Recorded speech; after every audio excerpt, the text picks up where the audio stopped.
On this episode, I'm going to be recreating the John Hartman Garage at Willow Springs Raceway out of Lego to better display some of my Speed Champion sets. So first I'm going to start with this rough outline. I spaced out all the openings for the doors, and I'm going to place the walk-in doors in now so I can build around them.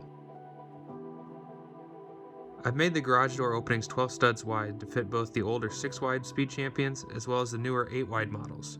This should allow me to change up the scene easily and not limit which cars I can use in the future. I'm going to start by building up the wall structure to be even with the walk-through doors.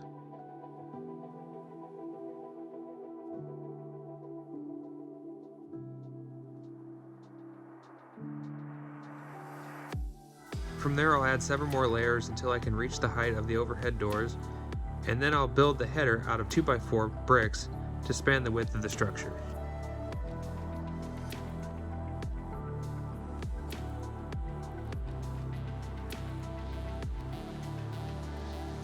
Since the interior walls are gray, I've pre-built these dividers to slide inside the outer walls, effectively making each outer wall 2 studs thick.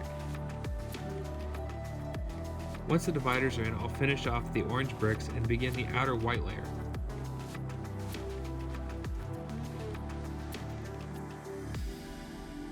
I needed to readjust the header layer slightly to avoid any orange showing through on the sidewalls, and I took the time to add 4 sections of 3 1x12 plates to simulate open bay doors.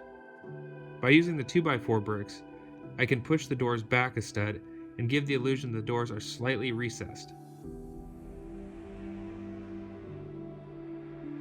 From there I'll start building out the front face where the signage will go.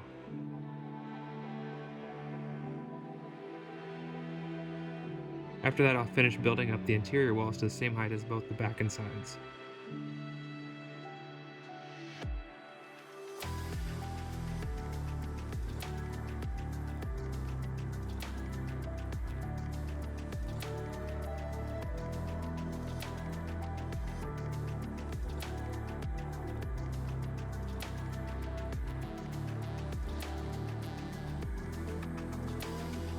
At this point, the structure has a very distinctive form and it's ready for its sloping roof.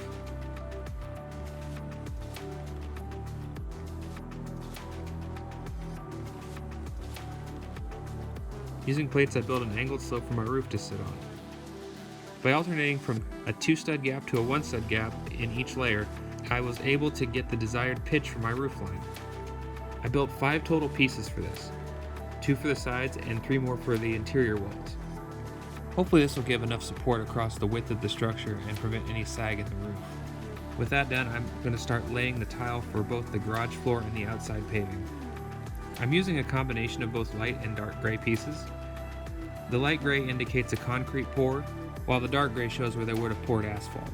Next, I want to add some signage to the building. Using Adobe Illustrator, I can create a vector image for the hand-painted letters on both the front and back of the building. Since these signs were hand-created, I had to recreate each letter individually as no font was an exact match. It took more effort to do so, but hopefully this subtle detail will add another level of realism to the model. Once ready, I send it to my cutter to print out. Once the decal is printed and ready, I take it over to my table and weed out any unwanted material. Then I apply transfer tape directly over top of the material so I can apply it directly to the bricks. I carefully measure out and line up where the decal needs to be and tack it into place with some masking tape. Then I'll tape the center so I can apply the decal one side at a time. Once applied, I go over it with some pressure from my squeegee and remove the masking. Then I can remount the header to the model.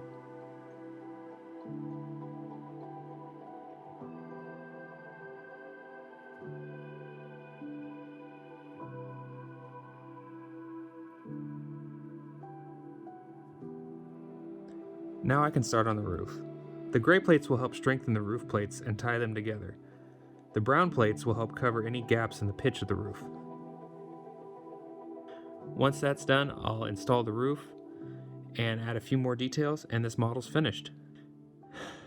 A few extra details I added off camera were the security lights on the roof, the pit lane wall, and the details to the interiors.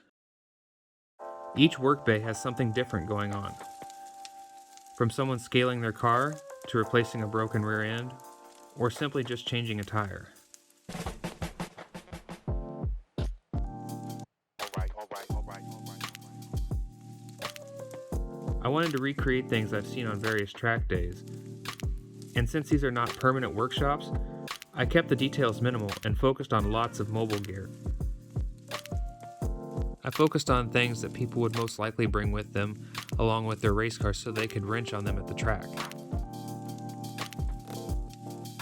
I was also very conscious of the car models I chose. I was aiming for a mid-70s time period for this display, so I chose cars like the 911, the 240Z Datsun, the C3 Corvette, and the 68 Mustang Fastback.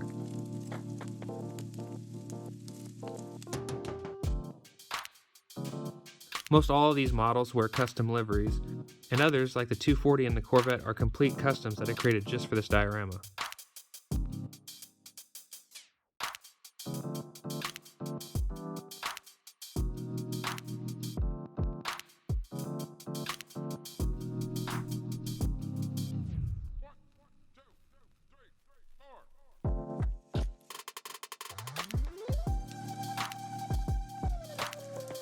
There's a couple more hidden features on the backside of the model. Things like the gutters, the storage shed, signage, and electrical panel are things you'll hardly see once this model is displayed, but they add an extra touch of realism. And that's it for this video. Hopefully you've enjoyed this build and picked up a few tips and tricks you can use in some of your own models.